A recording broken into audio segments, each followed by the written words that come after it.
and the behavior, how they are going to reverberate in the mind. Create a media thoughtfully and consciously, deliberate consciously on the you can say ability to identify different types of media, understand the messages they are sending across from one social media to another social medias. And kids takes in a huge amount of information from a wide array of sources, far beyond the traditional media, TV, radio, newspaper, and magazines. Out of most parents, youth, there are text messages, uh, memes, viral messages, viral videos, social media, video games, advertising, and many more different sort of media inputs. But all media share one thing. Someone created it, and it was created for a reason. It was created for a reason. Understanding the reason is the very basis of media literacy. Why the particular message has been created. When they talk of the contemporary issues, examining the media as the servant to the king of the modern world, consumerism. King of the modern world, consumerism, in view of the research that indicates young people are particularly influenced by the messages promoting a consumer culture. It aims to help students understand how media messages are used to influence our decision making. Means now there's going to be a election in 4 states, and every time you talk about certain party, their ideology, they try to capture the mind of people, and they are going to capture the decision making process of the people who are the potential voters for a particular party in a particular state. So beginning with the historical overview, it explores how consumer culture, advertisement techniques have developed over a period of time. It has continued with the spotlight on contemporary issues, influenced the advertisement on human emotions as a way of encouraging us to accumulate possessions, anti-consumerist arguments and their effectiveness, and relationship between the social media and the e-commerce as a profit-making enterprise. There are several ramifications which is going to talk about. When you talk of contemporary issues, it's a wide array. It's a kaleidoscope when we are going to look into from different angles. And every time you are going to see those areas, it's going to be a new perspective is going to emerge. Several people, several analysts, and every time there is going to be a new dimension really built from this area. So this kind of mindset to bring in the analytics, this media literacy is required, and makes it you to sensitize on certain issues which is going to hit someone dearly when you are without knowing the cognizance, you able to make certain things on air, and which is going to be encroach on somebody's else territory or somebody's personal room or personal you can say privacy, then the things will take a different turn. So the media literacy for the journalist is very important. What is going to be a Lakshman Rekha, a demarcation line from where the line should not follow and where the line should be followed. That has to be deciding factor when you are live on air. And that time you have to hold the reins in your hand, judiciously use your wisdom so that nothing should go out of your hand and things will be taken due care, and respect must be upheld as far as national pride and the contentious issues are concerned. I feel that today's you can say star-studded panel, I feel would be most apt to deal with these kind of topics, and I am feeling that with the exposure of the experts on this topic, all the students will be able to face a new experience curve when they are going to have deliberations from the resource persons, Jay Shushma and Dr. Bhargavi D. Hammings. Both, you can say, welcome you on this platform on the Tecnia Institute of Advanced Studies, ma'am, once again. I feel it without taking much of the time. Let's open up the things, and I welcome you, ma'am, both on the issue, and all students are going to be able to understand what this whole concept is all about, media literacy in contemporary issues, and how to handle this bull by horn. So we will be looking for the nitty gritty of this profession in sizable words and insight. Thank you very much. Thank you once again. God bless you, everyone, on this, and this interactive webinar will be able to hit the right dimensions. Thank you. Thank you. Thank you so much, sir, for the beautiful, deep, and in fact, sincere introduction of the Institute department. And yes, raising the important angles of the webinar. And you are absolutely right, sir. Critical thinking is the need of the hour. And being the media professionals, we must take it very seriously. So could I now request our Dean, sir, Dr. M.N. Jha, to welcome the resource persons and allow us to proceed with the sessions. So please. Thanks, Dr. Sil. Thank you very much. I sincerely welcome our guest, Dr. Jaya Susma Avira from Malaysia. We are really thankful, ma'am, that you accepted our invitation through Dr. Keshav Patel, our senior colleague over here in Tecnia. I further welcome Dr. Bhargavi D. Haminge. Sincere thanks from our end. It's great that you are over here to address our students and the faculty. It is imperative for the curriculum, pedagogies, and learning ecosystem to keep up the devised methods to differentiate between the facts and fictions. The students and nowadays the media people, they have to balance between the bombardment of information and the accessibility of the information whenever they want to fetch. But under no circumstances should the student especially be instructed to depend on the certain sources of information and avoid the rest. So objective to instill the ability to make such decisions in an informed manner. Well, lot many things we need to know from Dr. Veera. So I thank and I hope that this session will be wonderful from their end. Dr. Veera and Dr. Haminge, once again, we most welcome and we invite you to kindly go for the further proceeding. Yes, thanks. Thanks once again. Dr. Seal, may kindly proceed further. Thank you. Good afternoon, everyone. Thank you. Sorry to interrupt you, ma'am. Yeah. Yeah. Sir, thank you so much. And it is absolutely my pleasure to introduce our resource person to all of you today, Dr. Jai Sushma Veera and Dr. Bhargavi D. Hamige, if I'm pronouncing it correctly. So I'll start with Dr. Jai Sushma Veera. Dear students, dear all, she is an assistant professor at the Department of Journalism, Xiamen University, Malaysia, better known as Dr. Sushma Veera. Her areas of research include misinformation, media literacy, and journalism studies. Having worked as a journalist for close to 2 decades, she enjoys bringing her experience to the lecture rooms. So, ma'am, we are looking forward to enjoying this session. And outside of academia, Dr. Sushma continues to write as a freelancer. So I hope we have many things to learn from you, ma'am. Can we have you on the dais? And can you please enlighten us with your wise words? Thank you so much, ma'am. Dr. Jai Sushma Veera. All right. Thank you so much, Doctor, and thank you to Dr. Ajay and Dr. M.N. Jha for the warm welcome. Thank you for welcoming me, and welcome to all the students to be on this platform this afternoon. It's about 3:56 here in Malaysia. So I'm speaking in my mother tongue. Namaste for all of y'all, and speaking in my national language, Selamat Datang from Malaysia. So I'm actually Assistant Professor Dr. Jai Sushma Veera, and how it's mentioned, I'm more commonly known as Dr. Sushma Veera, mainly because it's my byline, which I use when I write.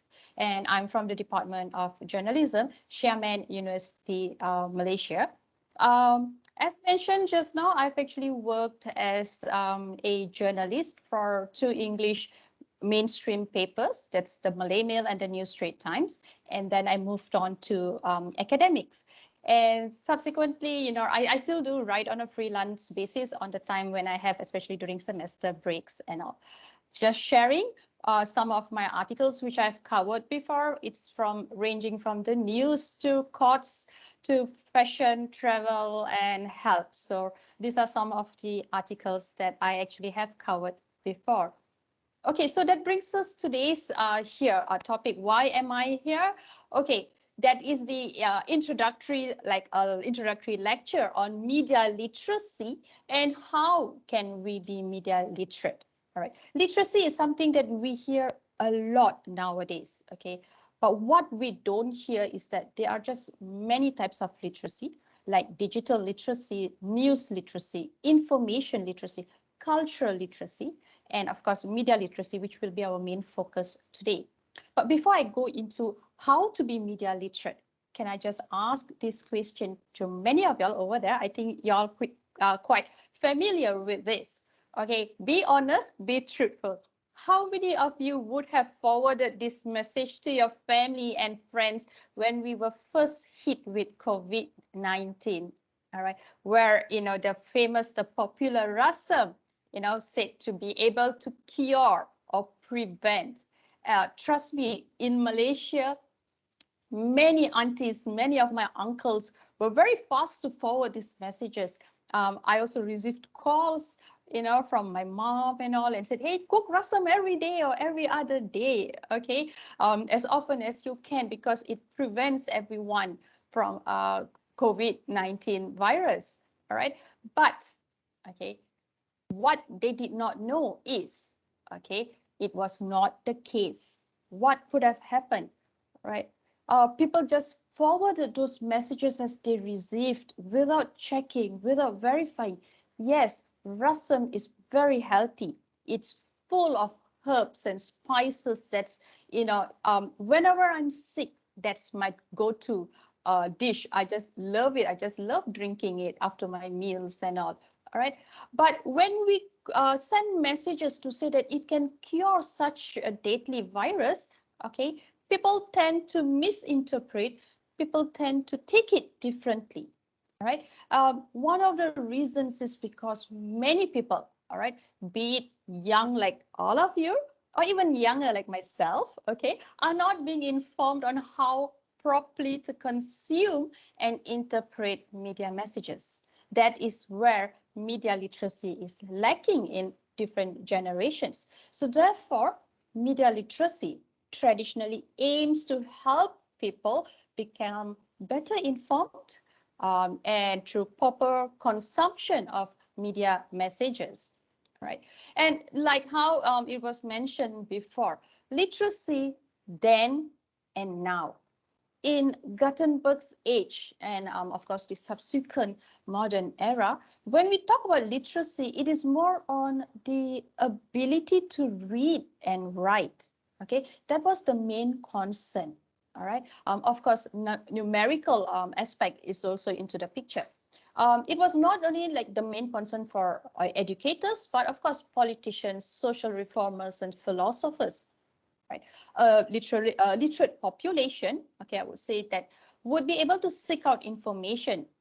Then they can stay informed about the news that's happening currently and communicate effectively and make very much of what we say as an informed decision in many spheres of life.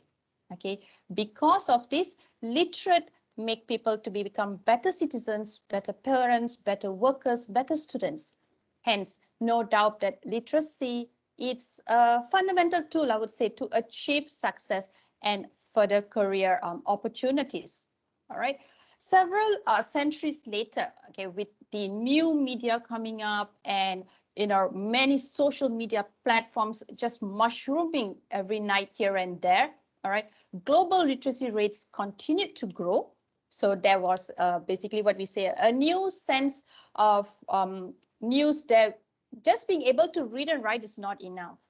Okay, in this world where we call it as media saturated world, individuals need to be able to sort through and analyze the information that they are bombarded with every day.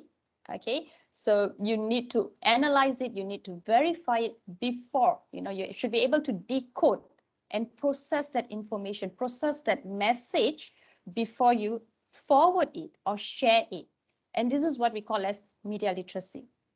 All right, so that brings us to the question, what exactly do we do, in terms of being media literate? Right. According to the National Association of Media Literacy Education, which it actually allows for memberships, free membership, and you get a lots of updates. And I usually, in classroom, I usually will discuss about this based on the information I get from there. The abbreviation is NAMLI. All right. The media literacy is defined as the ability to access, analyze, evaluate, create, and act using all forms of communication. All right. Putting it in a different way. Okay. Putting it in a different way by John Culkin, a pioneering advocate for media literacy education. He says that media literacy gives consumers the ability to understand new language that's especially being used in social media. Nowadays, there's a lot of abbreviations, short forms, okay, certain emojis. All right. Other definition includes understanding and interpreting, as I mentioned just now, and learning how to closely read variety of media text. All right. So this basically refers to a wide, broad concept of literacy than the classical ones that and includes a set of knowledge and skills.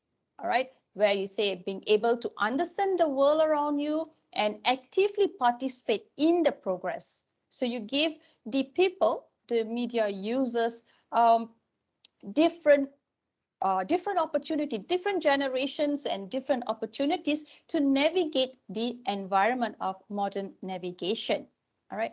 Hence, okay, it is also important to note or to remember, media literacy is not just what you get on your phone. All right. It consists of different media, right? Radio, print press. All right. Of course, increasingly popular social media, and different distribution channel, okay, particularly the internet. All right, it is important that we understand all these things. So why is it so important? What is so, what is the need for us to have all these things? Personally, I would confidently argue that media literacy is the most important topic of our time, right? It's the most current that we need. Media impacts every aspect of our life, specifically affecting how we relate to, learn about, and interact with the people around us. Okay, so whether it's through social media, blogs, advertising, or our nightly news, all aspects of media affect our perception, our interpretation. Okay, so with such an incredible or huge impact on our daily life, the ability to navigate, verify, and trust information is very much vital for us. All right. Furthermore, I did a bit of study here and there, read a bit of articles here and there. Okay, be it as a young 10-year-old boy or a 70-year-old man, okay, social media has become an integral part of everyone's life. I'm sure all of you agree to that. Okay, it has changed the way we look at the world and how we communicate and interact. Okay, so living in an era of media saturation, here are some statistics that put hard numbers to what most people, of course, already know.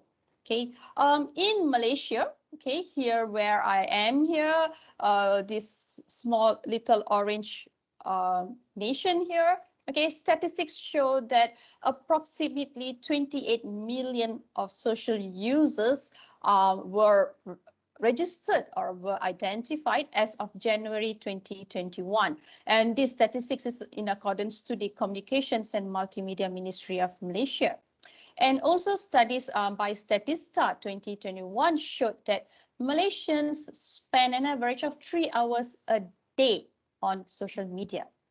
Okay, so what about those in India? Of course, population-wise, much bigger. Consumer or social media users are even bigger. All right, today there are about 290 million active social media users. Please do correct me if I'm wrong, who spend the majority of their screen time on various social networking websites. And on average, Indians use about 2.4 hours on social media a day, which is, I would say, slightly below the global average of 2.5 hours a day. Malaysia beat y'all in that sense that we tend to spend so much of screen time, which I don't disagree in that sense at all. Okay, because nowadays, everything has to be on using screen time. Even as a lecturer, getting assignments from students, sometimes, it's our screen time. Miss, I can't submit my assignment. Can I send it to you via PowerPoint, via email? I have no choice. Marking of assignments. All right. And beyond that, in between, while marking, we scroll Instagram, we scroll, Facebook. Okay, what is the latest news on blogs? What are the bloggers saying? So usage of social media. All right. So when the internet and mobile phone technology has advanced so much, the social media also grows and developed rapidly. All right. And at this time of assessing social media platforms, it can be done anywhere at any time, just by using a smartphone. Right. So fast that people can access media results in a significant phenomenon of flow of information, not only in developed countries, but also in developing ones.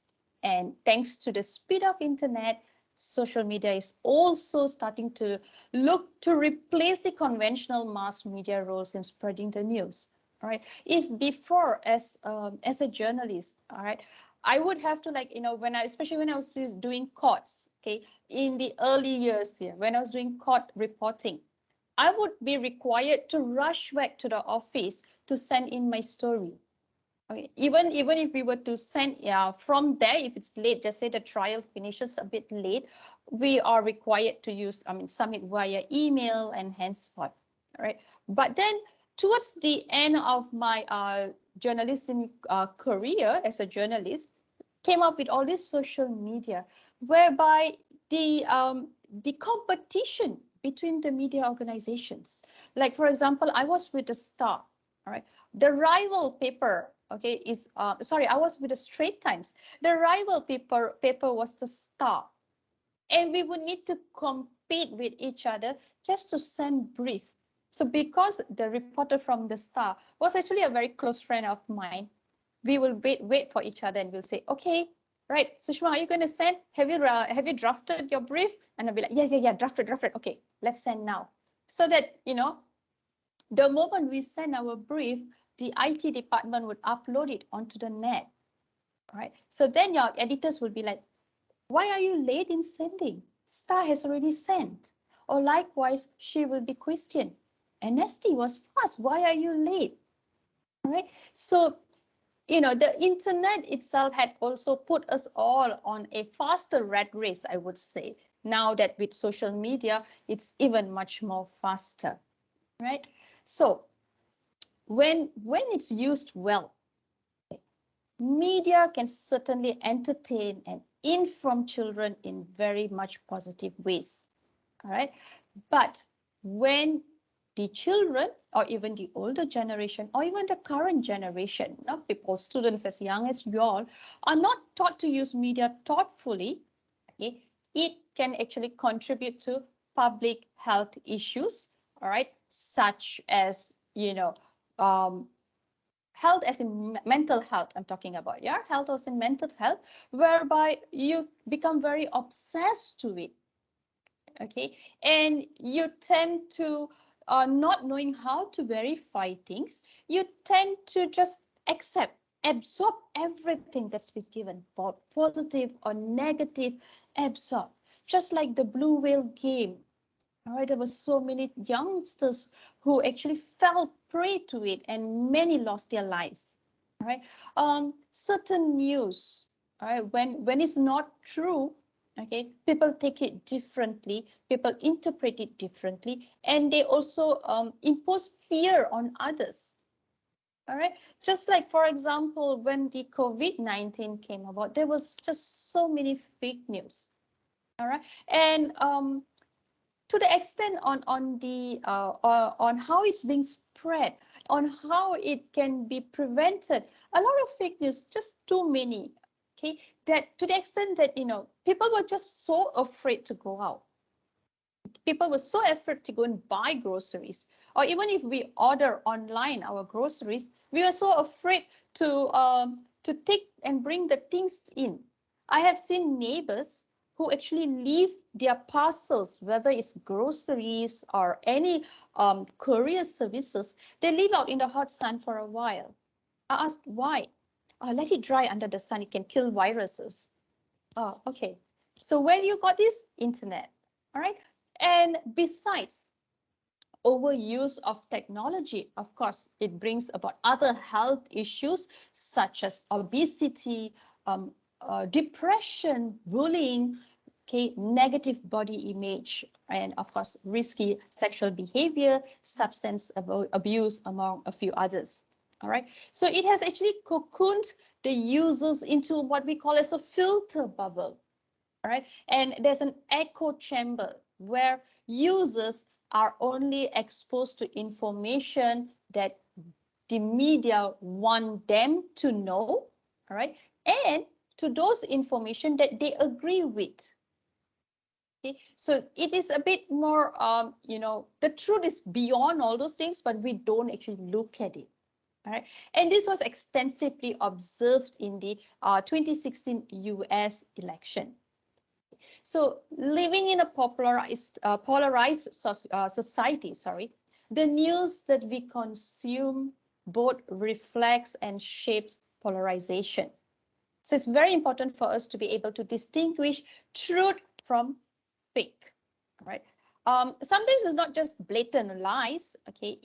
Media, of course, being in the media industry, it's the angle of the story we write. Okay, how are we angling our introduction, our lead? How are we angling the questions that we ask the interviewer? So that's the angle of the story. And because that is what we want to inform the readers, right? So there could be something beyond that that's not been looked into. So don't forget, media biasness is something that we also have to keep in mind very well. All right. So given the profound changes introduced by the presence of media in a contemporary society, there is basically, I would say, a growing need to enrich the range of basic skills that individual must possess in order to become active and aware citizen. Therefore, it is very much important for all citizens, regardless of age, as it empowers them and raises their awareness. Okay, it's important for them to have that particular skill to know what to take in and what to just delete, right? So the only way forward for society to be able to hold the media or ourselves as news consumers accountable is to be media literate. So how do we do that? That brings us to the main point here, okay, which is basically the 5 key questions that you should ask. All right. If you can see, I've got a lot of eyes on my slide here. Okay, it is not it's not put on purpose there. I wanted it to be there. I specifically selected this particular slide from my templates. Keep your eyes open. Look around you. All right. Observe, analyze it. All right. So there are many key questions that one can ask. All right. Some have about 7, but I've taken the 5 main one, which I feel for a start is really good in that sense. All right. So first thing first, okay, the key solution, as I mentioned, is media literacy. Okay. So it is a set of skills that helps people, not just youth, but everyone as young, when they can start using smartphone, they are already at the age to know what is media literacy. So there is no age limit to say, oh, only teenagers, only 10-year-old, only working adult. No. Nowadays, as early as 7, 8-year-olds are on smartphones, if not younger. So as long as I already have a smartphone in my hand, I should know what is media literacy. I should be exposed to it. All right. So this is a set of skills that actually, as I mentioned, helps people, all right, to analyze the content. All right. And to apply media literacy skills, we can ask 5 of these questions, these 5 questions. These questions were basically developed by the Center of Media Literacy in Canada, and it's been widely used by other researchers, other media literacy advocates as well. All right. Okay. Who created the message? When you receive a message in your hand, okay, or a forwarded message especially, look, who created it? Where is the original source of that message? Consider who is presenting the information. Is it a forwarded message from a news organization, a corporation, or an individual? Okay, and do they have the authority? Do they have the credibility, all right, to provide that information? Okay, a news station might be, news organization might be owned by the company it is reporting on. Okay, likewise, an individual might have certain reasons to, support or to create certain messages. All right. So when you know the authorship of that particular message or the main source of that information, it's basically you are taking the first step to understand the purpose and to determine credibility. All right. Next, all right, what creative techniques were used to attract my attention? Look at a message. Is it the pictures? Is it the headlines? Okay. So be it a billboard or a book, TV show, movie, or mobile apps, okay, there are different forms of media and they have their own unique way to get our attention and keep us engaged. Of course, digital media are changing all the time, so we need to keep ourselves constantly updated with the rapid innovations as well. All right, so identifying is, like learning the different types of medias used. How is the media given to you? Is it through social media, or is it put on a certain blog, or is it being sent out via emails?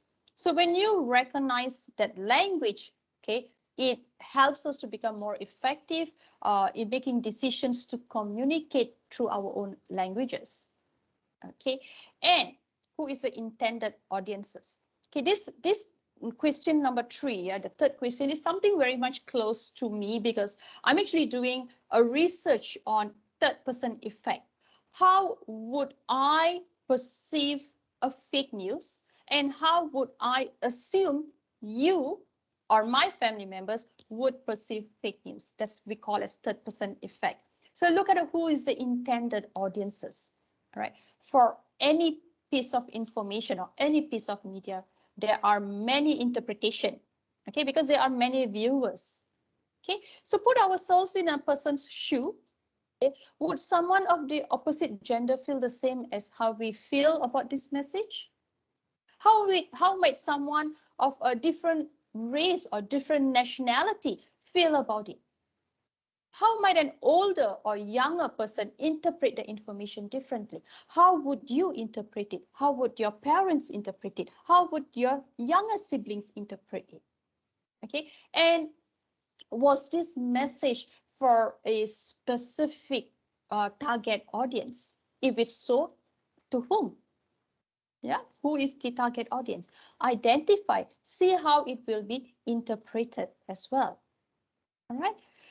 And of course, the fourth one, what values, lifestyles, and points of views are represented or excluded from that message? Right? Remember, I mentioned about media biasness just now. Media reporters, we tend to angle our story in accordance to the focus that we want, in accordance to what we want to write or what we want to publish or what our editors tell us. If the editors say, okay, just talk about this angle, I don't want to know about something else, that's how you're going to write. Right? So just as well, when we look at our own backgrounds and values, it all comes in when we interpret what we see. Media messages are also embedded with values and points of view. Okay? So as a viewer, as a receiver, you must question and consider certain perspective of voices that might be missing from that particular message. All right, is it a one-sided message? Perhaps it's an accusation. All right, so if it's an accusation, why isn't the voice of the other party, the accused party, involved in there? All right, so even the voice is missing, if there's like one-sided or a bias in that story, in that message, okay, how does that message affect the readers? Okay, think of the impact of certain voices that's being left out. What if you were to write, or if you were to send that message or forward that message, what sort of information would you want to include? Right? And finally, why is the message being sent? What is the purpose? What is the goal, the objective of the message? Is it to inform, or is it just to entertain, to persuade, or could it be a combination of all these things? Okay. Also look at the possible motives behind why certain messages are being sent out. Okay, gain power, to make profit. Right? I'm sure must be various reasons for certain messages, or numerous reasons for all messages that's being sent out. Right? For older generation, I mean, not say older, maybe for working adults, correct me, yeah, I'm wrong in that, my bad. Okay, for working adults, examining the economic structure behind various media industry will also come into play, especially when they want to talk about shares. All right, so today, the chief challenges, or the main challenges, are to locate and evaluate the right information of one's need, and to synthesize what you find into useful knowledge or communication.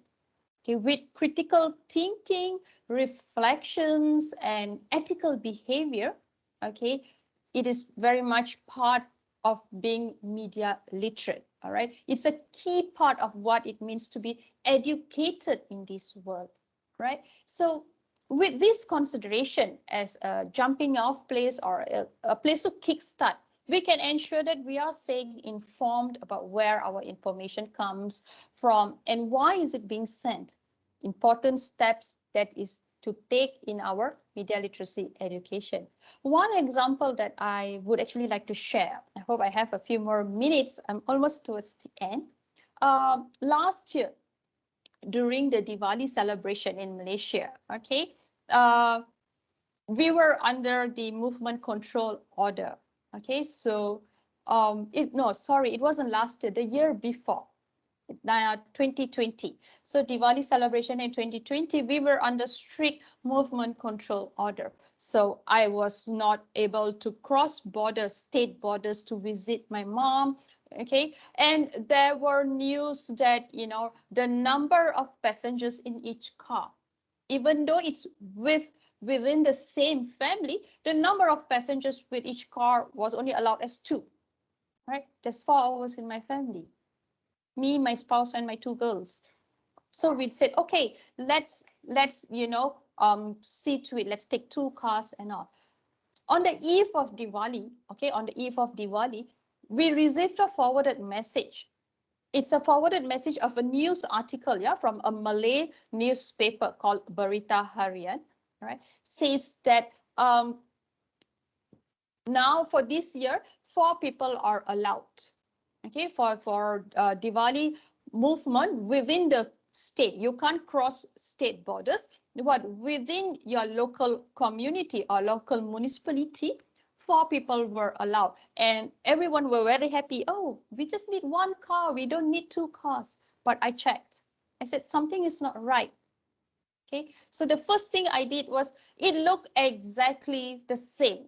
Unfortunately, I actually deleted that particular message. It looked perfect. It looked genuine. All right. What it is, it was quoting a minister and everything. So what I did is I just Googled the headline.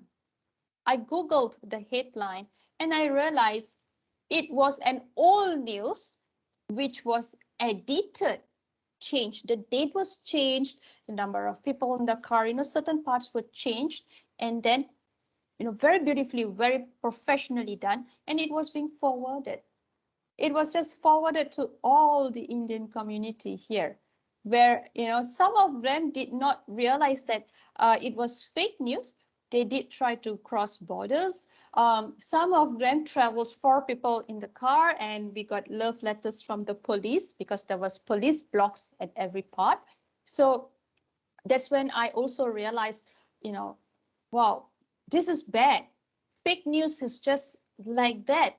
And I never realized, how original, how real it can actually look when I actually saw that article, until I saw that piece of information.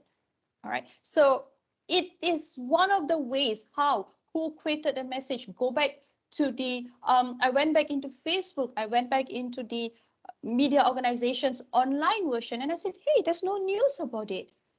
Okay, why isn't there no news? Of course, the name of the journalist is, is a genuine, it is a journalist name. So then I had to Google search. Okay, and also remember, for images, you can do the reverse image search on Google, and you'll be able to find that. All right. Perhaps next time, if we have a longer time, then I would be able to share with you all on how to do a Google image reverse search. It's quite interesting. Right. So as a final note, or I would say a takeaway point, right? Media literacy has never been as important as it is today. It basically enables citizens, people of all ages, to navigate the modern news environment and take wise decisions. Okay, and a person who is media literate can clearly describe the role of media in their lives. He or she can understand the basic of different kinds of media and enjoy using them in a very conscious manner. When you know how to verify those information, when you know at one look, I know this is fake, then you will be able to be more conscious and enjoy using social media or new media in that sense. Okay.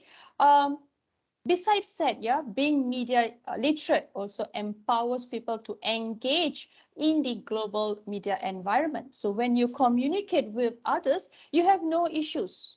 Okay, you have no worries, because you know that information that you have in your hands are verified information. So you can openly, daringly communicate, engage in a discussion. All right. Also, having a population with high literacy skills helps a nation as a whole, okay, to tackle different social challenges that it faces, right? And countries, okay, studies have shown that countries with strong literacy skills generally have a better standard of health and outcomes for individuals. All right, they are better positioned to deal with highly diverse society, right? So it is also, okay, fundamental human rights and the basis of any individual's ability to learn. Okay, so as a human ourselves, right, it is important that we learn how to access, use, decode, interpret the message, and accept what is needed or what is not needed. Okay, and also, it is not media literacy is not really like a magic wand or a silver bullet to solve all our problems. Okay, by being media literate doesn't mean that you solve everything, but that's a start. It doesn't just goes off like that. You just take a wand and it goes off. Not really. Okay, but it is our best defense to avoid manipulation and to keep a perspective of the images and messages that are part of our culture. As a reminder, Okay, the most important rule to add here is when you're in doubt, don't share. If an article comes up on your feed, on your social media, okay, and you don't have time to check it, don't just forward it. Check first, think about it, analyze it, and then you forward or you share with others, right? So with that, thank you so much for being here with me this evening. Here are just some of the resources which references which I used from online. And once again, thank you, be safe, and take care. Thank you, everyone. Thank you so much, ma'am. It was an absolute delight to hear to you. I was completely lost. I wanted to hear you more, and you when you ended, I was like, okay, now I have to speak, and I was so much in flow with you. It was so good. Thank you so much Thank for you. Thank you. your enlightening words, and what a well scripted speech content you had. I hope my students would have learned that too. And when you started, ma'am, you started with the Gutenberg theory and the differences, and how media literacy was then and how it is now, and how it helps in building a great personality as a person, as a parent, as a citizen, as a professional. So it was a great pleasure to listen to you. I would also emphasize that you spoke such a good content on social media uses and in India, and your examples. It was, a pleasure, a treat. Such, living examples, rasam and curry. It was all. I mean, I'm very thankful. I'm to Ritika ma'am for giving me the opportunity to anchor this webinar and to be in touch with you to get myself enlightened with such a good knowledge. Excessive excessive of fake news during COVID-19. Yes, it was a problem. We all were in pandemic. We all were in, I would say, info pandemic was also there. So thank you so much. The questions of media literacy you raised, you answered them with your examples. It was, again, I would say, a treat to listen to you. And thank you so much, Dr. Sushma. The forum is open for questions. Prabjot, you can come up with your question. Ma'am, I would like to ask that is there any technique from which we can encode our message in that way so that our reader can decode that message in a better way which we want to convey them. Like the one technique I know, that is 5W and 1H. Is there any other technique like this? All right. Thank you, Prabjot. Thank you. That's an interesting question. That actually brings us back to our speaking from an experience as a journalist. I would say that brings us back to our writing skills. Okay, when we write, the basic requirement for a journalist is to make sure we are not biased, we are being very objective, and we only report accurate news. All right. So the 5 W's and 1 H is there. All right. Beyond that, ask yourself when you are writing a news, ask yourself, so what? What now? I have the what, I have the where, I have the why. Okay. All the 5 W's. So what? What now? What are we going to do? Right. And as I've mentioned just now, when there are different parties involved, all right, when there are different parties involved, you be more objective. You give the other party a voice. Okay, for example, a very simple example. If a grandmother comes to you as a reporter and say, I want to complain about my neighbor. He's always stealing my mangoes. He's always stealing my mango leaves. All right, every time there's festive season, my mango leaves goes, is reduced.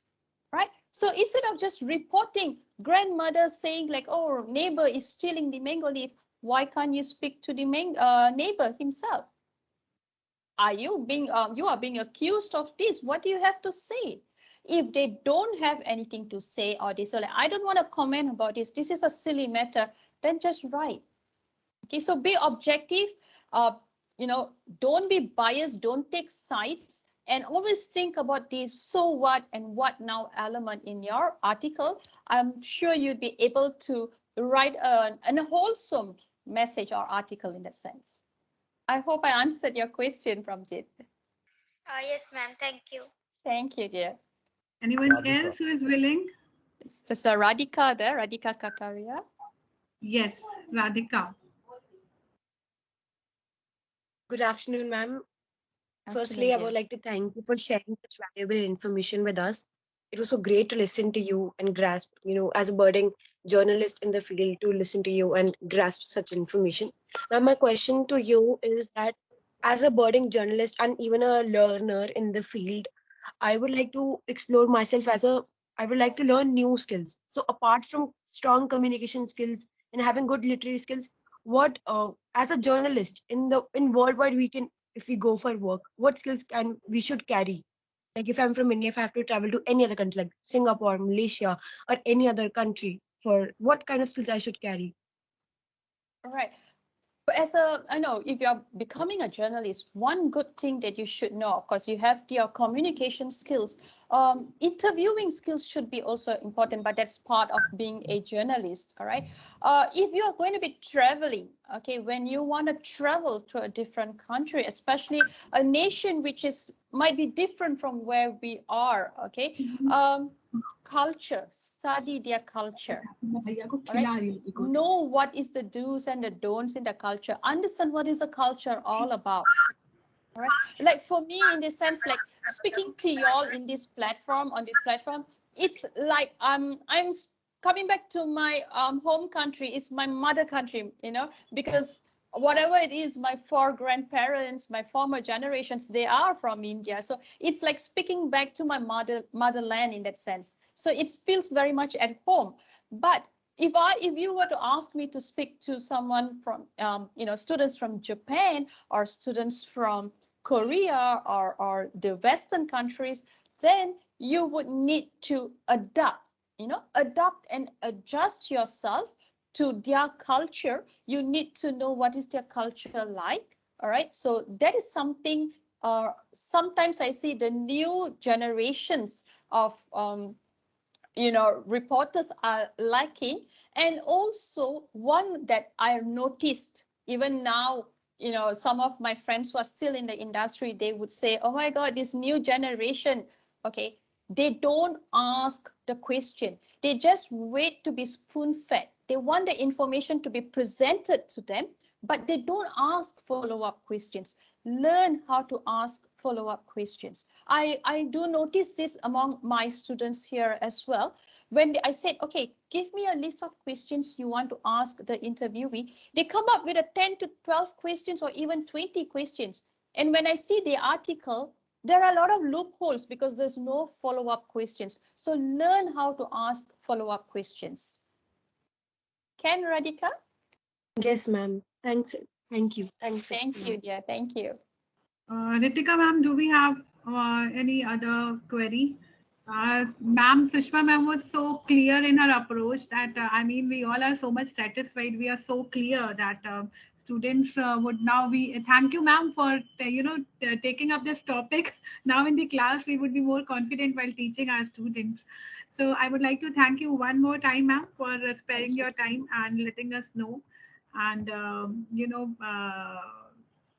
making us understand in such a good way. And thank you so much, ma'am, Thank you. for your kind words and wisdom. Thank you. Yeah, could I now have the pleasure of inviting Dr. Bhargavi D. Haminge? Good afternoon, everyone. Yeah, good afternoon, ma'am. Good afternoon, students and dear all the dignitaries. We have Dr. Bhargavi with us. She's currently working as an associate professor and head of the department Media Studies at Center for Management Studies, JAN, deemed to be university. She's also the chair to Radio Active, the oldest community radio run by JAN University. It is something very important to note, ma'am. And having over 14 years of experience in teaching and research, she has also been working with many NGOs and is stayed associated with Government of Karnataka, One of her noteworthy engagements is being the media coordinator to Bengaluru's San Francisco Sister City initiative, where she closely worked with Mayor of San Francisco, angel investors, and Government of Karnataka. She has also served as syndicate member to the University of Mangalore. She has been inspired by Gandhi and her father-in-law, who has been a freedom fighter. She believes in the soft power of social media to make a difference, at the same time being concerned about the challenges they bring in. She's a founder member of a society for visually challenged students in Mysore and has been instrumental in setting up a scribe bank for them. She's passionate towards gender equality, environment, and climate change in grassroots media, particularly community radio. She has completed funded projects on social media and adolescents, community radio, and been working on a tribal education project and juvenile home project. She believes that journalism education can be successfully imparted only when the students are exposed to social realities. The focus needs to be on developing critical thinking and learning to make ethical judgments. What a pleasure to read your achievements, ma'am, and we are looking forward to listening you and understanding this media literacy a little bit more. Thank you so much for joining us today. And on behalf of my institute, I would like to welcome you on the podium to enlighten my students with your kind words. Thank you, Dr. Nidhi Tripathi.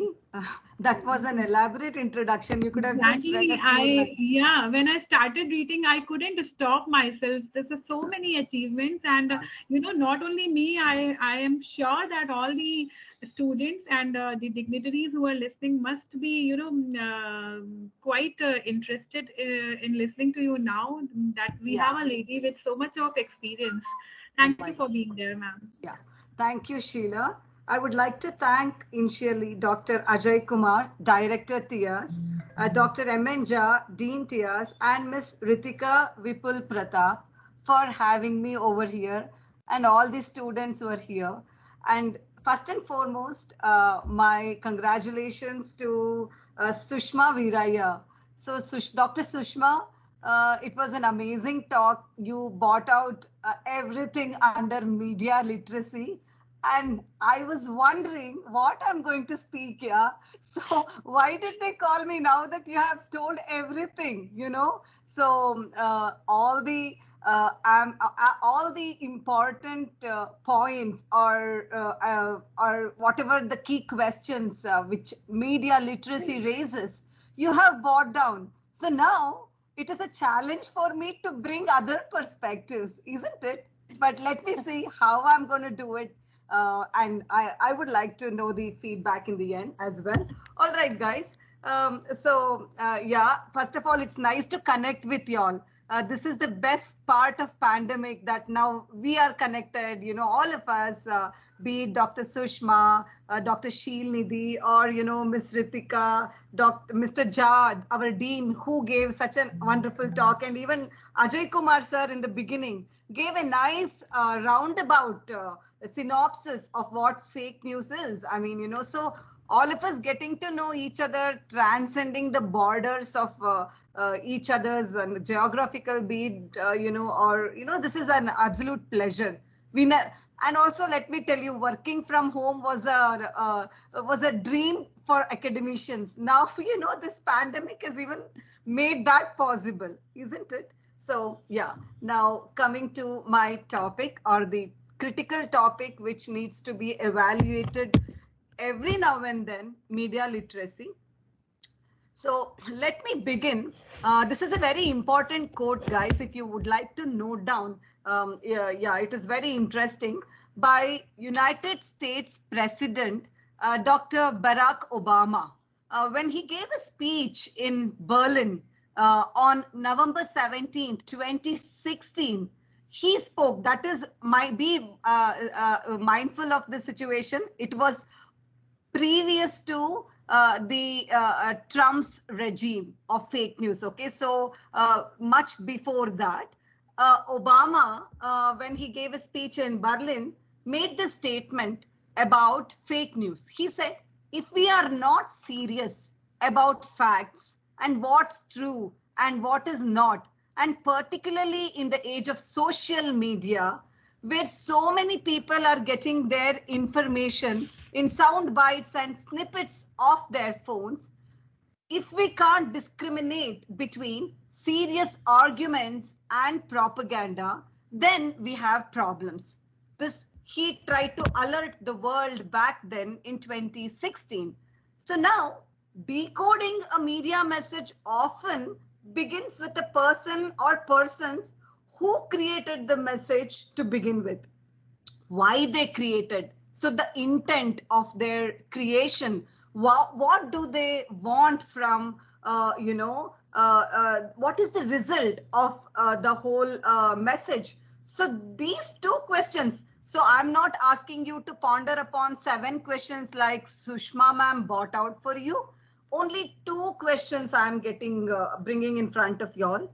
Why did they create the message, and what do they want you to do or feel as a result of this message? So if we answer these 2 critical questions, then I think we are already reached our destination. So now let me take, because you're all journalism students, I want to bring you on some examples of fake news from journalism itself, okay, so that you can relate to our domain of the studies. But before doing that, I want to bring out a very interesting fact, a personal example, which Sushma ma'am also spoke during her address. She showed in her slides. See, sorry, I'm not using slide. Hope I will make it effective without one. I did not know that, otherwise I would have got one, but I would like to keep it more like a conversation so that, you kind of understand as if we are sitting across each other. So now she brought in one fact telling that rasam was indicated as a possible cure for corona some 2 years ago. Let me tell you my own personal example.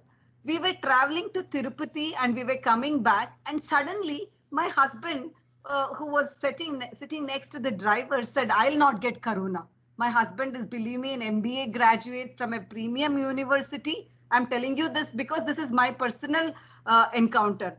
And he was the vice president of a media organization, Dish Group. Of course, now he has taken a sabbatical, but he said, "I will not get corona." I was thinking that time vaccine was also not invented. And what is making him shout with so much happiness and enthusiasm?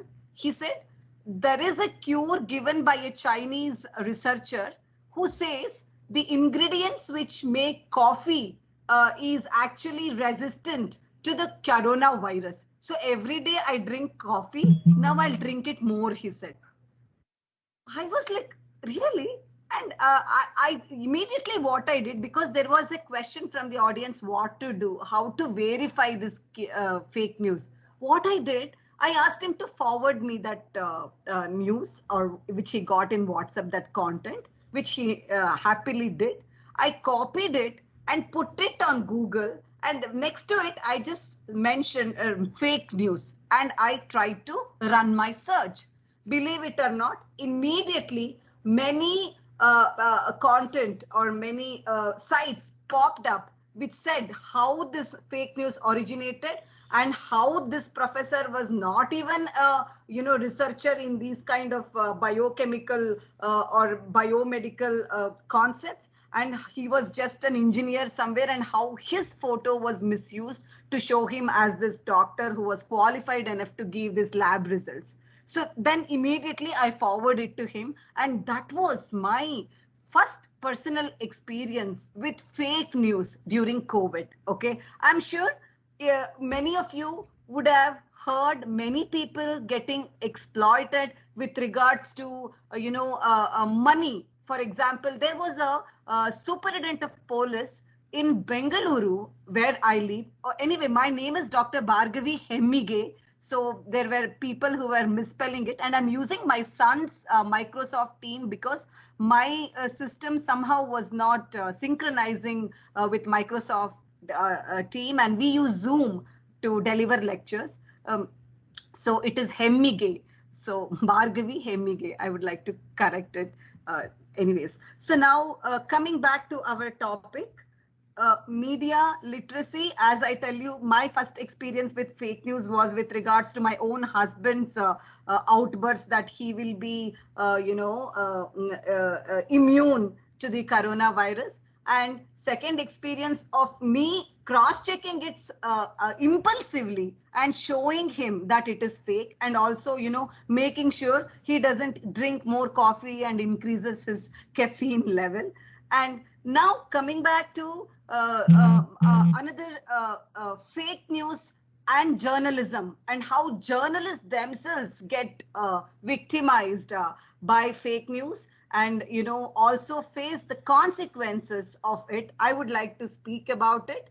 And also I would like to speak about a very popular example which we take in the class, and also which is a classic example of fake news, which happened way back in 1938. So these are the things which I'm going to touch for you all. Yeah. So now coming back to my example of fake news and journalism. I'm sure all of you will know, but I'm just reminding you all. First incident is with regards to Rajdeep Sardesai. How many of you all know about it? I'm sure most of you would have heard it. He himself became a victim of fake news. So in this age of TRP, sensationalism, rat race, in a tweet and on-air remark, what happened was India Today. We all know that Rajdeep Sardesai is a senior anchor and consulting editor at India Today. And when there was this farm laws episode going on, he went on air. So how do we now tackle the media literacy fake news? You guys have to tell me. When on India Today, the esteemed channel of India, Rajdeep Sardesai, well-known journalist who is an inspiration to many of us, goes on air claiming that due to police shooting, a farmer was killed during the January 26th tractor rally attack, which we all know. So what happened? It was actually later on, it was proved that the farmers who were protesting, and this farmer whom Rajdeep Sardesai claimed to have died because of shooting, did not die because of that bullet, but because his tractor collapsed. The tractor broke down, it toppled, and because of the injury, this farmer died. So now what happens if a journalist on a prime time channel talks about this? Imagine the impact of this news. Imagine the sensitivities and sensibilities of the people, especially the farmers, and who are pro, who are against, watching this. What amount of panic, commotion, violence this may in turn bring upon the consciousness. Okay, one thing is that. And second thing I want to bring about, this is one important thing which can be considered as a classic case study of the fake news, which is produced, distributed by well-known news channels. So forget about the fake news we get on WhatsApp. The Rasam one or the T1 is, I think, very, very small considered to somebody coming up with a broadcast with regards to fake news. So according to me, media literacy is not just important, but it is absolutely critical. Why critical? Because it's going to make the difference between whether we are a tool in the hands of the mass media, or mass media is a tool which we are going to use. Because this brings about two very important questions to us as mass media researchers, teachers, scholars, to me. Okay, so that is one thing. And a second thing, I'm sure all of us here would have learned the magic bullet theory, the direct effect theory, the hyperbolic needle, all that. So now why I'm bringing magic bullet, hyperbolic is I am talking about this radio. I'm talking about in 1930s when radio, just like television, Rajdeep Sardesai and his prime time, how it created panic and how this news, had cascading effect of people intensifying the violence, during the farm law agitation. Similarly, when back in 1930s, when radio was the dominant force of breaking news, it's perhaps not so surprising to hear about the problem of fake news and panic and hysteria this broadcast created. Yes, I'm talking about this infamous radio broadcast talk show, The War of the Worlds. So we all know Orson Welles, who brought in this broadcast, The War of the Worlds, which was aired in 1938 in New York. This caused again a national panic. So when Columbia Broadcasting System broadcasted this program, which spoke about Martian invasion in United States, without categorically informing its listeners that it is an entertainment, what actually followed was a mass panic across the country that made some listeners even flee their homes, go to their countryside homes, because they thought that this Martian invasion was actually taking place. So this massive hysteria and confusion caused, imagine the effect of this fake news. Even though the whole idea was to give some kind of a real entertainment, like we have reality shows these days, they wanted to kind of venture out some kind of a reality program back then. Imagine the kind of mass hysteria and confusion this program or this broadcast prevailed upon its listeners. So, the similar effect. So what I'm trying to put here is fake news or this kind of hysteria, or this news of content which is deliberately created to bring in certain kind of effect in the audience is not at all new. So we have actually experienced it with this program. So now the invention, the growth, expansion of radio led to television to social media, and this is how it has expanded. And it has come to the fifth estate as well. Now, what is this fifth estate I'm talking about is the social media.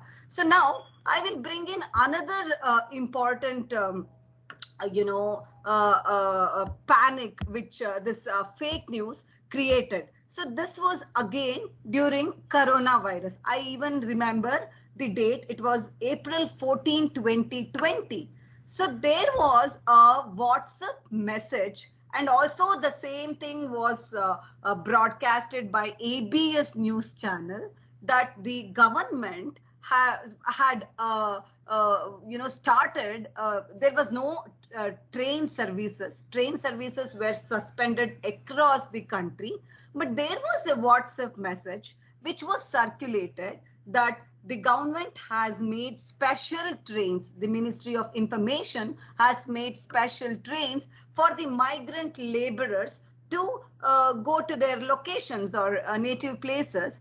And there was thousands and thousands of people who assembled in Bandra railway station, Mumbai. And there was also a huge stampede and panic which was created. And also this matter, you all should know, this is very important, guys. This is how the official bulletin of verified news with regards to coronavirus started, So this created a widespread panic, hysteria, mass hysteria. Even, two people lost their lives within 24 hours.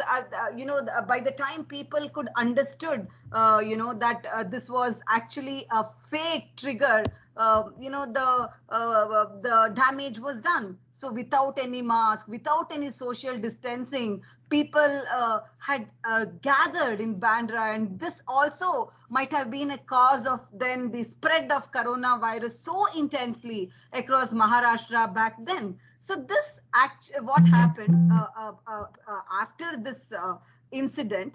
There was a case which was filed in the Supreme Court with regards to the negligence of whoever originated this fake news, right? And then Supreme Court asked the government to make active within 24 hours a daily bulletin with regards to coronavirus, so that people will get some authenticated source of information. So accepting the center submission that this mass movement of migrant workers during the lockdown was a result of panic created by fake news, the government also took the onus on itself and started its official bulletin, which we all started getting later on. And also there was an order, if we all remember, that circulation of fake news from then would be considered seditious. That WhatsApp content also many of us got, and also there was a message that the WhatsApp group admin may be also held responsible if such news were forwarded, without verification, right? So this is one incident which actually rings in my mind as we discuss this issue of media literacy. Now coming to the this again brings in the question of media, journalism, responsibility, media ethics, right? Like these kind of questions. All these things come into vogue. Another recent thing which actually makes me laugh is, you must have heard this well-known journalist. See, I told you I'm going to focus on journalism.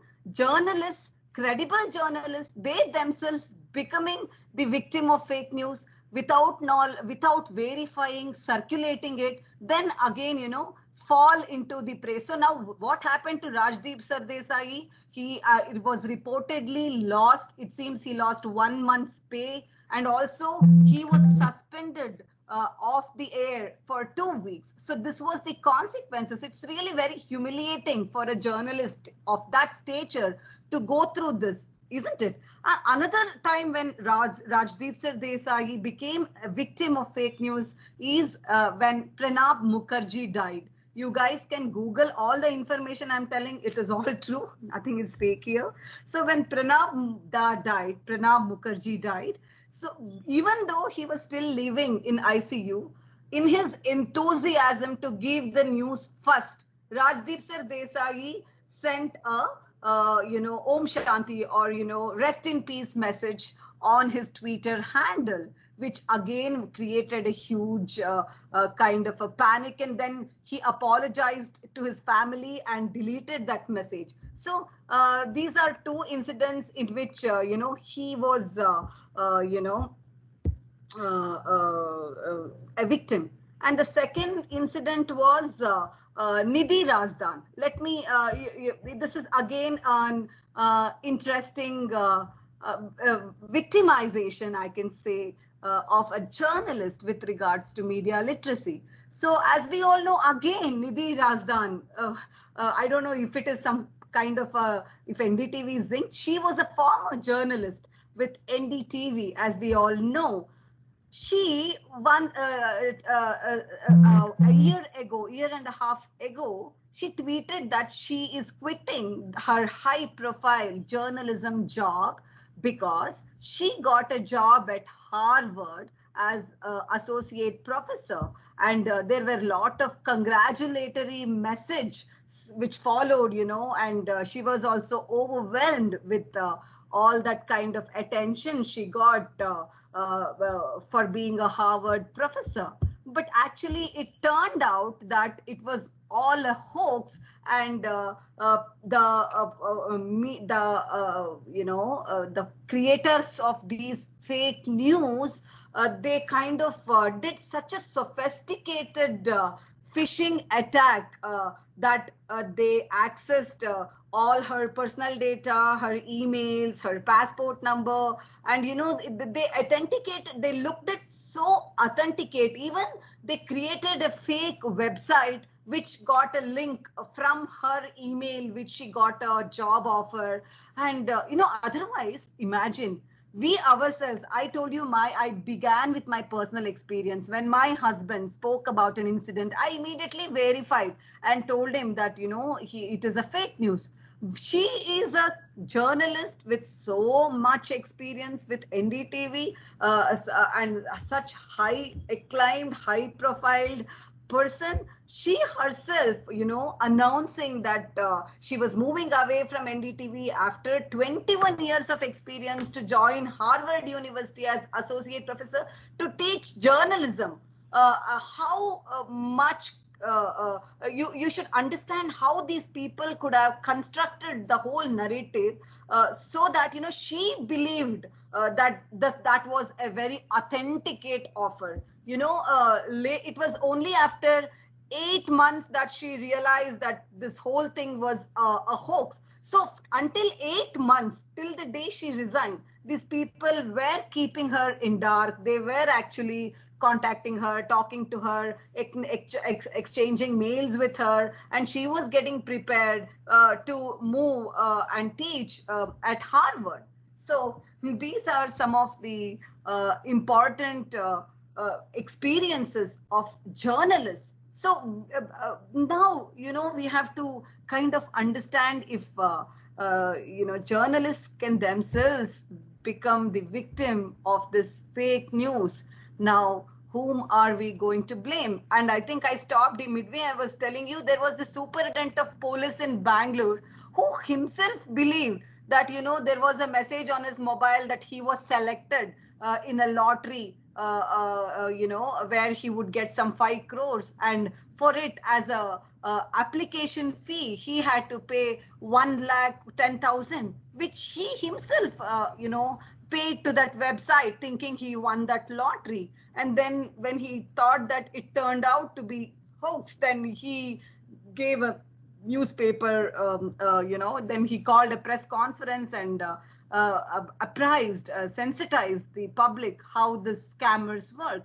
And, a credit card scam, insurance scam, all these, every day in and day out, we have to negotiate with these kind of, fake news. So, so being media literate is, according to me, a constant thing and a day-to-day thing. Every minute, every second, the way we are accessing and use, the moment we access and use media, that has to be like, always behind, we have to access the content with a kind of a warning, with that kind of a sense of, that warning messages we get, everywhere, that kind of warning bell, our own, intellect should send us, because the examples which I told you are, I think, really important to us, because when these people like Nidhi Razdan, people like Rajdeep Sardesai, and there is n number of times Republic Channel, they come up with fake news. For example, there was a death of an deputy commissioner called D.K. Ravi in Karnataka, very high profile officer, who died because of some personal issues, because of his failed love affair, which was proved in CBI inquiry. Actually, this was run in a series of episodes in Republic TV, as it was a premeditated murder by the in that time the home minister, because this man did not approve certain land dealings which this home minister was persuading. So it ran like a series of episodes in Republic TV, and even forced the government of Karnataka back then, Congress government, which was here, to kind of give the whole investigation process to CBI, because the government wanted to give it to COD. COD is a state level police inquiry. And because of the pressure from from Republic TV, especially Arnab, they transferred this inquiry to CBI.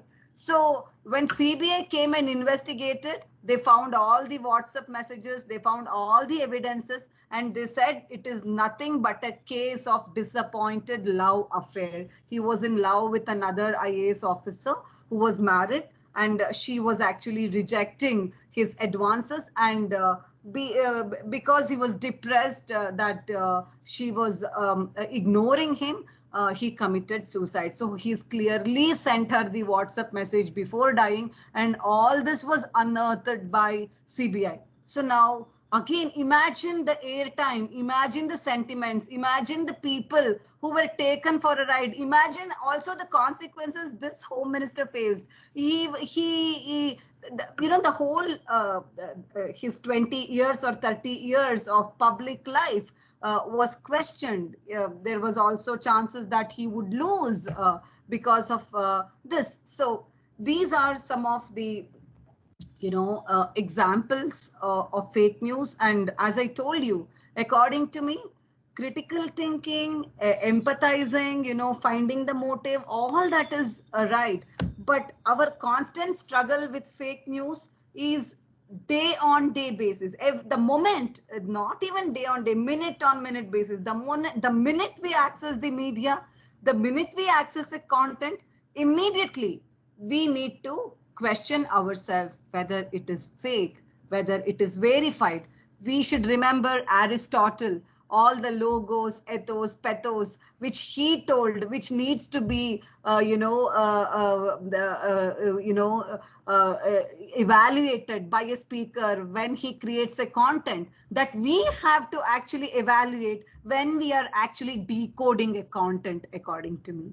So these are the points which I wanted to tell, and most of it was covered by ma'am. I would love to take some questions. There are so many queries, ma'am, and your session was so practically so good that students are now writing to me individually कि ma'am हमें भी पूछना है. So I would not take much of the time and give it to students. So Radhika has raised her hand. Radhika. Hi, Yes, Radhika. yes, ma'am. Hope it was interesting. Hope I made justice.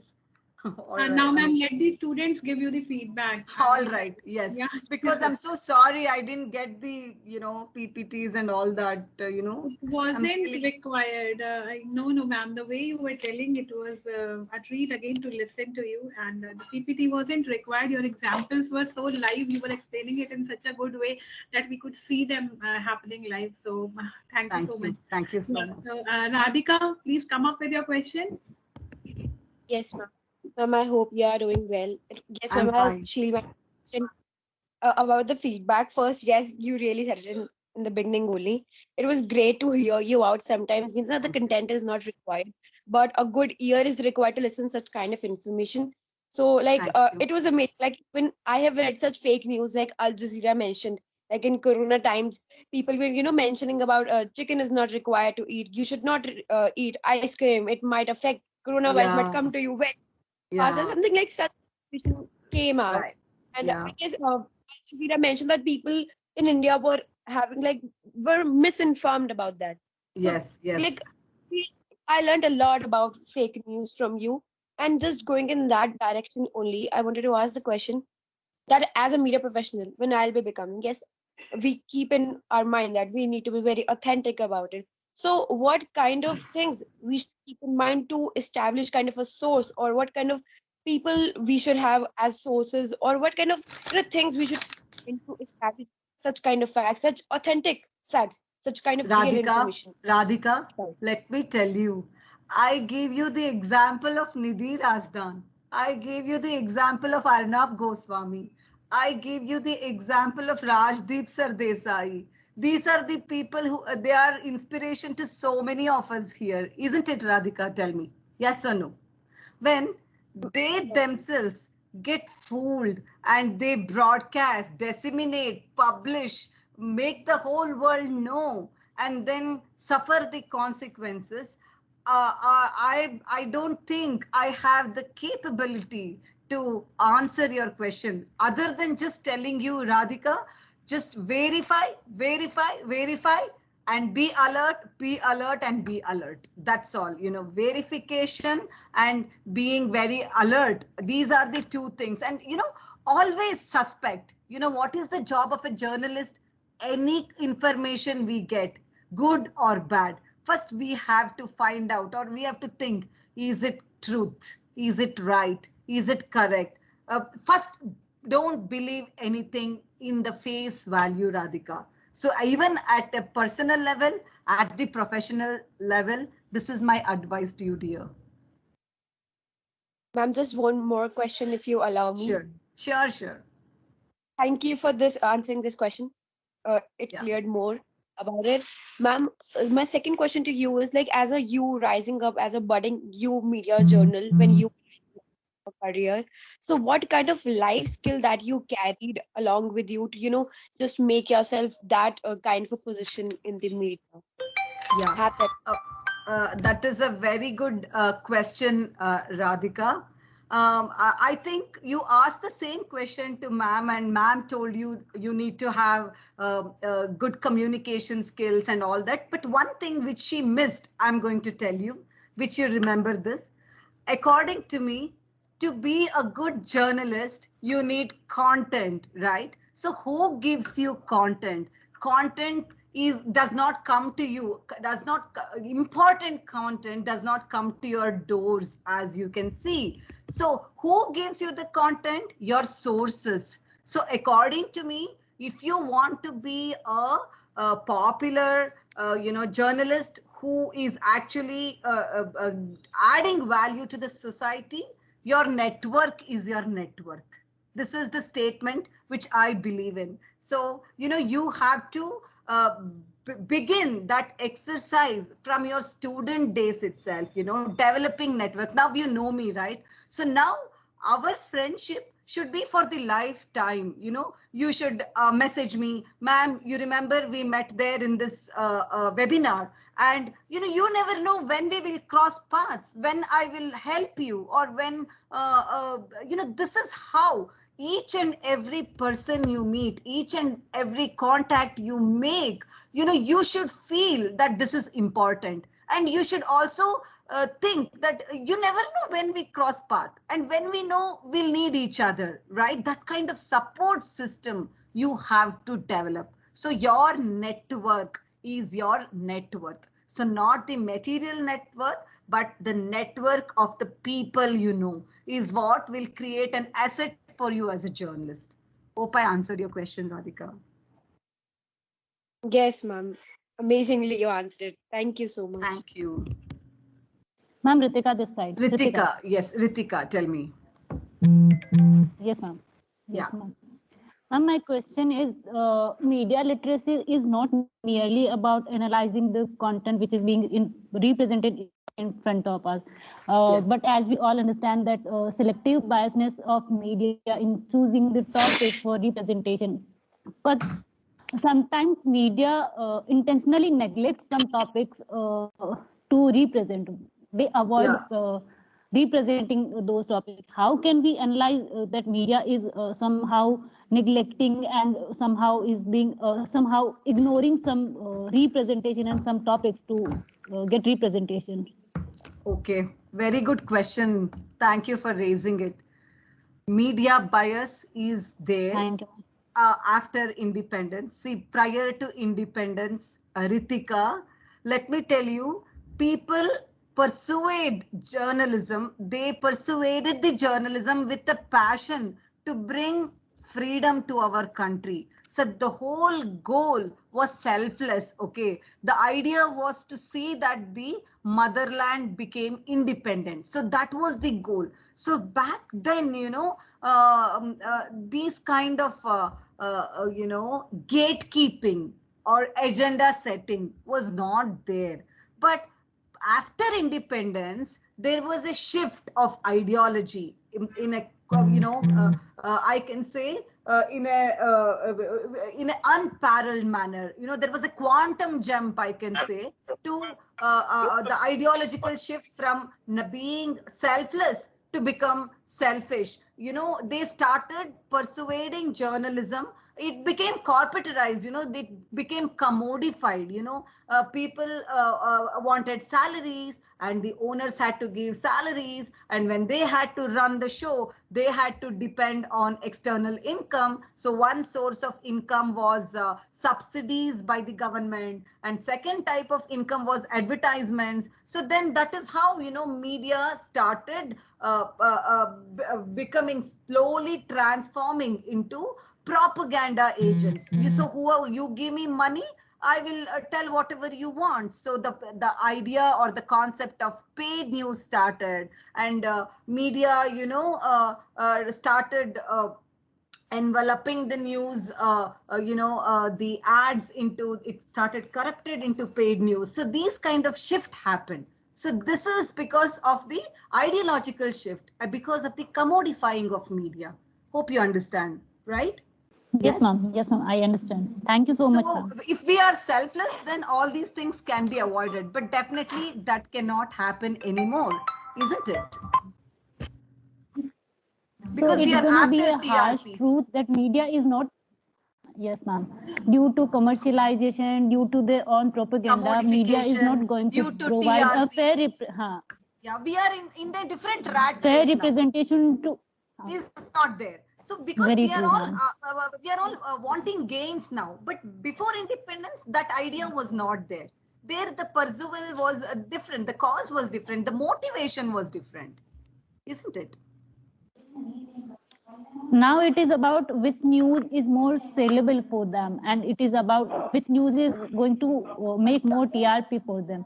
In that way, they do not provide a fair representation to each and every section of our society. So this is the basic premise on which today news construction happens. Yes, Gaurav? Very true, ma'am. Thank you so much, ma'am. You're welcome. Good afternoon, ma'am. Good afternoon, Gaurav.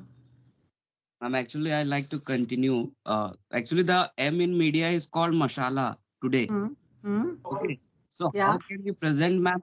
So how can we actually be present pure journalism and also attract? Shall I tell you something? You yourself answered your questions. You're not questioning, you're answering yourself. So there was a time when journalism was considered a noble profession, and media persons would command a lot of respect in the society. But today, media people have converted themselves as some kind of blackmailing agents, if I can say. There are instances, many instances, which has been unearthed in front of us, where a journalist get access to some kind of classified information, and he or she calls or held that organization or that person for a ransom. We have heard this. Have you not heard this, guys? Yes, ma'am. So now, where is the ethics? Where is the code? Where is the morality? You tell me. But how can we present then pure journalism? Let me tell you. That is a good question. Pure journalism is still happening in the print media domain. If you listen, if you read papers, the Hindu, Indian Express, Deccan Herald, or Amrit Bazar Patrika, I don't know, whatever you have there, they still are very careful, and only verified information is still published in the print journalism. To some extent, the sanctity is maintained and held by the print journalism. This is my view, Gaurav. Thank you, ma'am. Thank you very much, ma'am. Thank you. Ananya, yes, Ananya. First of all, your session is really good. I liked it very much. Thank you so much. And my question is, as you mentioned some of the fake conspiracies, or I can say a type of setting their own agenda, why the law doesn't react to this on daily basis? Huh. So that we can eliminate these all. Very good question, Ananya. See, our system, very sadly, I don't want to tell it online. There are journalists today, especially off late. This is after, let me tell you, last 7-8 years, especially 6-7 years to be precise, 6 years if you want to tell, if you want me to tell exactly, the journalists themselves have started identifying with ideologies. Earlier, when I was teaching journalism, even prior to that, the first thing which I would tell the student is you have to be objective. You should not take the side of anybody. First of all, first and foremost, you should imagine any government comes to power, your job is to be a watchdog. You have to bark. Anything which the government brings in, or any ideas, any bill it wants to pass, you have to look at it suspiciously. So, you have to always try to evaluate, and you have to always be alert, that kind of alertedness which a watchdog has. But what has happened today, even before government says something, even during Corona, if the government asks you to lamp a diya, if the government asks you to ring a bell, the first person to appreciate it, instead of being critical, instead of looking into it scientifically, the first person to applaud it is the journalist. So what do you want me to tell? Where is the critical thinking? Where is the scientific temper? How are you going to justify your journalism? Yes? But ma'am, how can we justify the right approach? So it is your job. You have the power of social media. You have to ask questions. Just ask questions. Please give some kind of an established evidence how it is going to stop Corona. And after that, after 6 months, after the incidents, 1 month, 2 months, 3 months, 4 months, you have to ask again. It is 1 month since we lit diya. It is 2 months since we sounded the bell. What happened? It only increased. How it helped? Tell me this act of mine, how it helped the community. So you have to ask questions. There is now social media which is at your disposal. If you're scared to ask question in your regular name, please anonymously change your name, but ask question and sensitize the public. That is your job. That is your dharma as a journalism student. Whether you pursue hardcore journalism, nobody will stop you from sensitizing people with truth, with the right information, isn't it? Yes. And now you have the instrument in your hand. Yes, ma'am, my query is cleared. All right, thank you so much. You're all awesome. I really loved your questions, guys. You're all welcome to Bangalore, to Jain University. You can come to our university. You can interact with our students here. It'll be a nice interaction, inter-university or inter-college kind of association, right? That, ma'am, we as a faculty member would take it as a compliment. So we are preparing. Yeah, your students are really rock stars, I have to say. Congratulations to you all. Thank you. And cheer, thumbs up to all the faculty members. Such a good compliment by ma'am, Hamige ma'am. So anybody else who would like to come up with any question? Ma'am, there's one more student, Riya Sharma, from first semester. She has just joined the college, and she has prepared a beautiful vote of thanks for you. So I would like to, invite her to give the vote of thanks to Sushma ma'am and Hamige ma'am. Sure. Riya? Yes, ma'am. A warm and graceful afternoon to one and all present here. Dr. Jaya Sushma ma'am and Dr. Bhargavi ma'am. I would like to thank Keshav for, bringing me here and, giving me an opportunity to interact with such lovely students. Same, doctor, same. Thank you so much, Dr. Keshav. Dr. Veera and Dr. Habage, sorry if I pronounced it wrong, forgive that. So we all are thankful to Dr. Kesav that we have started a new journey with you all. Yes, sir. You all are very important part of now and onward for Tecnia Institute of Advanced Sure, Studies. definitely. Department of Mass Communication is concerned. So Dr. Kesav, yes, we are thankful. We are thankful to Dr. Bipul, HOD, for convening this. We are thankful to Dr. Silnidhi for anchoring it well. Dr. Ritika, she is the co-convener. Ritika, the one asked questions. She is faculty over here. Oh, Dr. that's Margot, so she is nice. faculty, yes. And you rightly judged that this is a wonderful question what she asked. Yes, sir. So and our students are very promising. So they, along with the faculty, we all expect you all to be over here time and again, off and on the screen, offline and online. And in the meantime, I tap the opportunity to request Dr. Bhargav and Dr. Susma to be part of the institute so far. Sure, so far, sir. online is Definitely. concerned, and if possible, the online, whenever you be over in Delhi and around. Yes. This is a standing invitation. Thank you so much, sir. We'll definitely love to visit physically when we are in Delhi. Yes. Yes, Definitely, yes. definitely. I haven't been to Delhi before, but I would really love to make a trip there. Wonderful, wonderful. The person who breathed us over here, the person who gapped us, Dr. Kesav, thankful. We are all thankful. You're most welcome on the screen. Thanks, Director, sir. Dean sir, can we have vote of thanks from Ria? She has prepared it well, the first semester student. So Yes, Ria, yes, can you quickly present your vote of thanks? Yes, Ria, please. Yes, ma'am. Yes, ma'am.